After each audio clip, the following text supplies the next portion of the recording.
Hello, नमस्कार विद्यार्थी मित्रांनो. स्वागत तुमचं माझ्या यूट्यूब चॅनलवरती.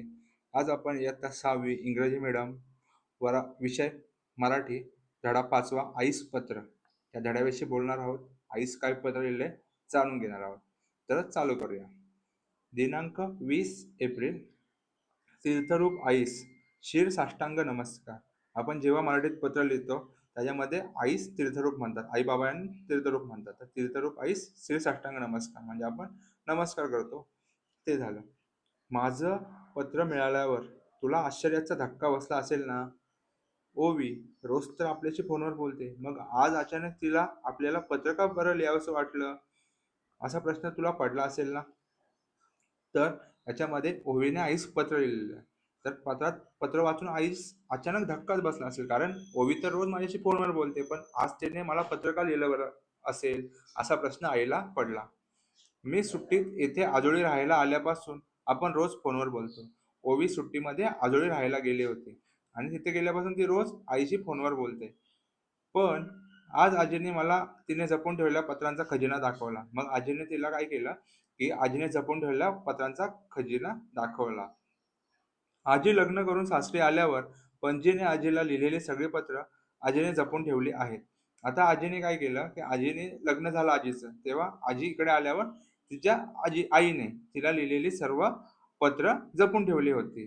त्यामुळे तिला आईची आठवण आली. आईची आठवण आली, की अजूनही ती पत्र पुन्हा पुन्हा वाचते. आजी काय करते, की जेव्हा तिला तिच्या आईची आठवण येते, तेव्हा ती पत्र पुन्हा पुन्हा वाचते.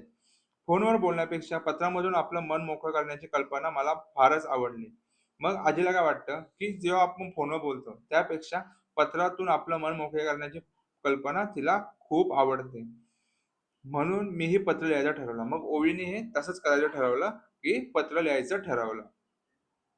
आजी म्हणाली, "पूर्वी आम्ही सारेजण पोस्टमन काकांच्या आतुरतेने वाट पाहायचो." आजी पहिले काय करायची, की त्यांच्या काळामध्ये पोस्टमन कधी येईल याची सर्वजण आतुरतेने वाट बघत बसायचे.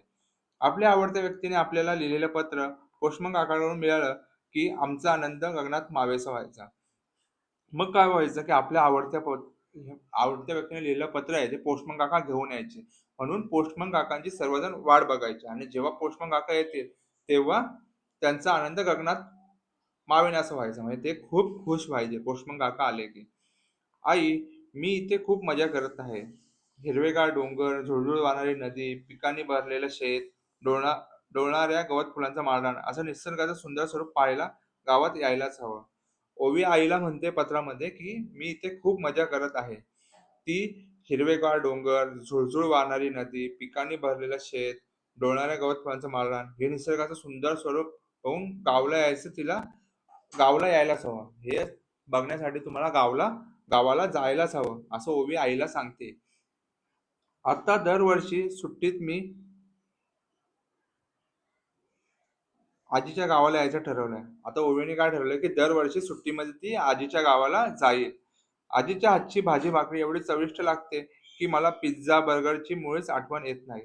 आता आजीच्या हातून जी आजीने बनवलेली भाजी-भाकरी आहे, ती एवढी चविष्ट आहे, की ओवीला पिझ्झा, बर्गरची चवही त्यासमोर फिकी वाटते. त्याची तिला आठवणच येत नाहीये. काल मी आजोबांबरोबर देवळात कीर्तन ऐकायला गेले होते. मग ती काय केलं, की रात्री ती आजोबांबरोबर देवळात कीर्तन ऐकायला गेली होती. मग कथा, काव्य, नाट्य यांचा सुंदर मिलाप म्हणजे कीर्तन. तर कीर्तन म्हणजे काय, तर कथा म्हणजे आपण बोधकथा ऐकतो, काव्य ऐकतो, नाट्य ऐकतो, यांचा सुंदर मिलाप म्हणजे कीर्तन, असे आजोबा म्हणाले. आजोबाने तिला कीर्तनाबद्दल ही माहिती सांगितली. हे कीर्तन ऐकल्यावर मला समजलं, कीर्तनाचा कार्यक्रम एवढा रंगला, की 2 तास कसे गेले समजलंच नाही. मग कीर्तनाचा कार्यक्रम एवढा रंगून गेला, की त्याच्यामध्ये वेळ कसा निघून गेला, 2 तास कसे निघून गेले हे ओवीला समजत नाही. सगळेजण कीर्तनात दंग होऊन गेले होते आणि सगळेजण कीर्तनात दंग होऊन गेले होते. मग पुढे आजोबा रोज शेजारच्या मुलांना गोष्टी सांगतात. रात्री जेवण झालं, की मोकळ्या आभाळाखाली चांदण्यात या गोष्टींचा कार्यक्रम बघतो. आजोबा काय करतात, रोज शेजारच्या मुलांना गोष्टी सांगतात. रात्री जेवण झालं, की मोकळ्या आभाळाखाली चांदण्यात या गोष्टींचा कार्यक्रम रंगतो. मग सगळे काय करतात, रात्रीचं जेवण झालं, की मोकळ्या आभाळाखाली चांदण्यात बसून या गोष्टींचा कार्यक्रम ऐकत बसतात. या मुलांना भेट म्हणून देण्यासाठी गोष्टींची काही पुस्तकं आजोबांना हवी आहेत. ती मुंबईहून येताना नक्की आण. मग आजोबांना तिथल्या बाजूच्या लहान मुलांना देण्यासाठी काही गोष्टींची पुस्तकं हवी आहेत आणि ती पुस्तकं मुंबईवरून आई तू येताना नक्की घेऊन ये, असं ओवी तिला पत्रामध्ये सांगते. नंतर पुढं, आणि हो आजी, तुला निरोप दिला आहे की सुट्टी संपत आल्यावर मला न्यायला येशील, तेव्हा 4 दिवस राहायलाच ये. मग ओवीने त्यामध्ये आजीचा निरोप सांगितला आईला, की जेव्हा तू सुट्टी संपत येईल तेव्हा ओवीला न्यायला येशील, तेव्हा 4 दिवस राहायलाच ये. आई, तू हे पत्र वाचलेस की याचं उत्तर तू पत्रातूनच मला पाठव. मग ओवी म्हणते, की आई, जेव्हा तुला हे पत्र मिळेल आणि तू जेव्हा वाचशील, तेव्हा तू मला याचं उत्तर पत्रातूनच पाठव. मलाही पत्र मिळाल्याचा आनंद अनुभवायचा आहे आणि मलाही जो पोस्टमन काका पत्र घेऊन येतात त्याचा आनंद अनुभवायचा आहे. ते तर बाबांना माझा शिरसाष्टांग नमस्कार. आपल्या बाबांना माझा नमस्कार सांग आणि खाली लिहिते तुझीच लाडकी ओवी. असं आपण ओवीचं पत्र वाचलेलं आहे. तर या पाठामध्ये या धड्यामध्ये काही नवीन शब्द आले ते जाणून घेऊया. आश्चर्याचा धक्का बसते म्हणजे खूप आश्चर्य होणे. आजोळ म्हणजे आईचे माहेर. खजिना मौल्यवान संग्रह. पणजी म्हणजे आजीची किंवा आजोबांची आई. आनंद गगनात मावेसा होणे, खूप आनंद होणे. चविष्ट, चवदार, रुचकर, मिलाप, संगम, दंग होणे, रमवून जाणे. आता या धड्याचे प्रश्नोत्तर आपण पाहणार आहोत. आकृतीबंध पूर्ण करा. ओवीने वर्णन केलं निसर्ग, गावातील सुंदर निसर्ग. आता गावातील सुंदर निसर्ग ओवीने काय काय पाहिला होता ते आपल्याला लिहायचं आहे इथे. तर ओवीने काय काय पाहिलं?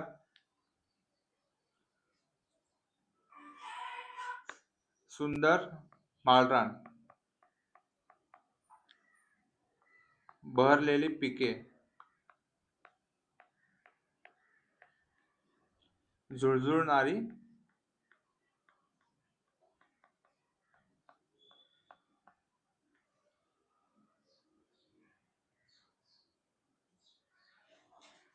नदी आणि हिरवेगार डोंगर, हे सर्व ओवीने पाहिलं.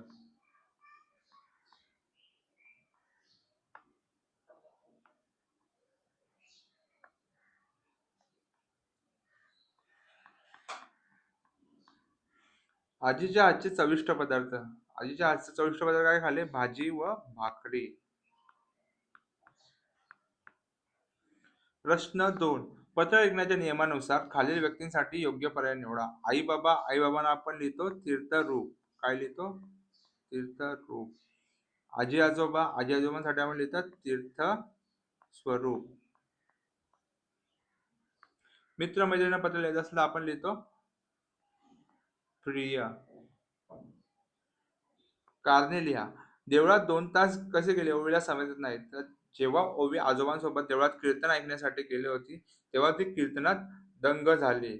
कीर्तन, नाट्य, बोधकथा यांचा सारा मिलाप पाहून ती हरपून गेली. त्यामुळे देवळात वेळ कसा गेला हे तिला समजलंच नाही. प्रश्न 2. ओवीने आईला पत्र पत्राचे उत्तर पत्रानं पाठवायला सांगितले. ओवीला येणाऱ्या पत्राचा आनंद अनुभवायचा होता. त्यामुळे ओवीने या पत्राचे उत्तर आपल्या पत्रातूनच पाठव असे सांगितले. प्रश्न 4. नाती ओळखावं लिहा. आजीची मुलगी ती ओवीची आई. आजीची आई ती ओवीची पणजी. ओवीचे बाबा ते आजीचे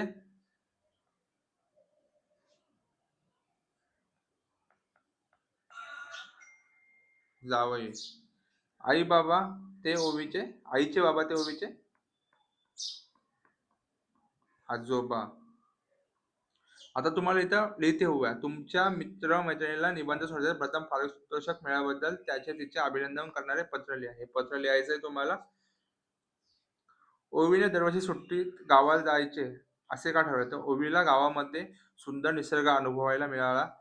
सुंदर हिरवेगार डोंगर, भरलेली फुले, माळरान, पिकाने भरलेलं शेत, हे सगळं पाहून ती हरपून गेली. त्यामुळे दरवर्षी ती सुट्टीत गावाला ते सर्व पाहण्यासाठी गावाला जायचं असं ओवीने ठरवलं. तुमच्या शाळेत आषाढी एकादशी निमित्त झालेल्या कार्यक्रमाची माहिती आजोबांना पत्रात लिहा. हे पत्रामध्ये लिहायचं तुम्हाला. विचार करावा सांगा. संवादाच्या पारंपरिक साधनांची नावे. तर पारंपरिक साधने होतं पत्र, तार. संवादांची आधुनिक साधने तर मोबाईल आहे आपल्याकडे, इंटरनेट आहे, ईमेल आहे.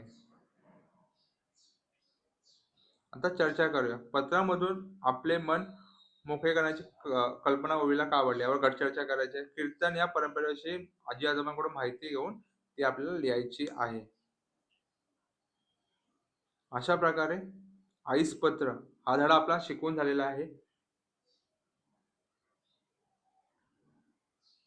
तुम्हाला व्हिडिओ आवडल्यास व्हिडिओला लाईक करा, शेअर करा, कमेंट करा, सबस्क्राईब करा आणि जास्तीत जास्त मुलांपर्यंत आपले व्हिडिओ पोहोचवा.